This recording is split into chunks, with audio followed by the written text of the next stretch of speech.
प्यारी चीज अंत तक सुनिएगा सब। 1958 में बुलेट ट्रेन का निर्माण चालू होता है जापान में और 1964 में पहली बुलेट ट्रेन बनती है। और बुलेट ट्रेन बन तो गई, पर जब वो सुरंग से पास होती थी तो उसका आगे के शेप के कारण इतना हवा का प्रेशर हो जाता था और 250 किलोमीटर की जब स्पीड थी तो बाहर जब सुरंग से बाहर निकलती थी तो जबरदस्त धमाका होता था।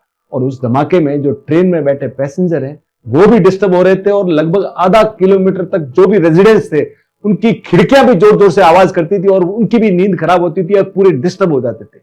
अब इसकी अगर स्पीड कम किया जाए तो प्रोजेक्टिव फील यानी 1964 से लगाकर 1990 तक पूरा जापान इस बात से परेशान रहा कि इतनी आवाज क्यों।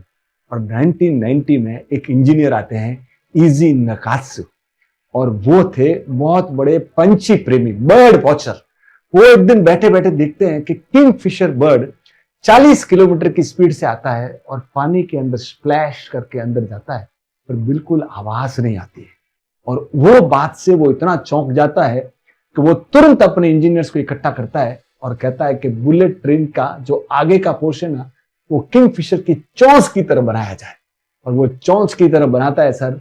और दुनिया का सबसे बड़ा सरप्राइज होता है कि जब ट्रेन जाती है तो पूरी की पूरी आवाज बंद हो जाती है और दो फायदे और हो जाते हैं। 10% तो उनकी स्पीड बढ़ जाती है और 15% एनर्जी कंजम्पशन कम हो जाता है। और वो दुनिया का सबसे बड़ा चमत्कार हुआ कि किंगफिशर की चोंच को देख के उन्होंने बुलेट ट्रेन की चोंच बना दी। तो कई बार जब हम आसपास समस्याओं से घिरे रहते हैं ना तो समाधान हमारे आसपास ही होते हैं, सिर्फ हमें देखना पड़ता है। जिंदगी है, बिखरेगी नहीं तो निखरेगी कैसे, और उलझेगी नहीं तो सुलझेगी कैसे। इसलिए कहते हैं कि कई बार जिंदगी है ना, जब तक बिखरती नहीं है ना तब निखरती नहीं है, और उलझती नहीं है ना तब तक सुलझती नहीं रही। Sir have a safe day. Thank you.